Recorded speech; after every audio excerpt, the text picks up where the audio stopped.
Next, we'll look at synthetic division. So the background for this is we have a function p of x, which is equal to x minus r, which is a linear polynomial, times q of x, which is our quotient, plus r, which is our remainder.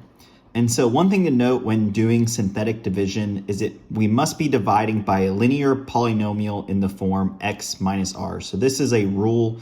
In order for the math to come out and make sense, we need to have whatever we're dividing by in this x minus r format. So this will be useful in future sections when you need q of x. Typically that is to solve for zeros. So for our example problem, just to show what synthetic division is, we want to divide 2x cubed minus 3x minus 5 by x plus 2. So the first step in solving this example problem is we want to make sure we have it in the form x minus r. So like I said earlier, we need it in this form.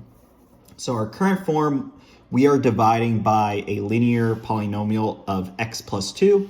And so we want to convert that into x minus r. And so we have x minus negative 2 with an r equal to negative 2. So the next two steps, we are going to actually perform the synthetic division. So we want to set up our synthetic division. So we have 2x cubed minus 3x minus 5, and we know that our r is equal to negative 2.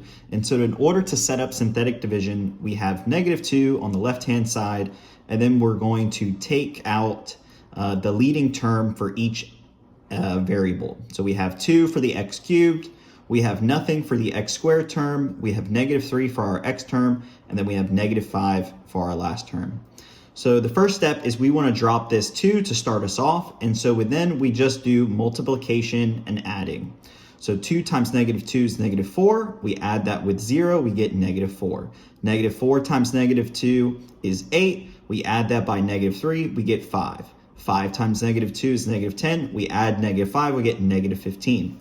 And so during our synthetic division, basically we're just reducing it by one exponent. So we go from 2x cubed, now we have an x squared term. So we have 2x squared minus 4x plus 5 with our remainder of negative 15. And so the last step is we can rewrite this in final form where we have 2x cubed minus 3x minus 5, which is going to be equal to x plus 2 multiplied by 2x squared minus 4x plus 5, all of that minus 15. So this is our original, what we were dividing by, and this is our quotient.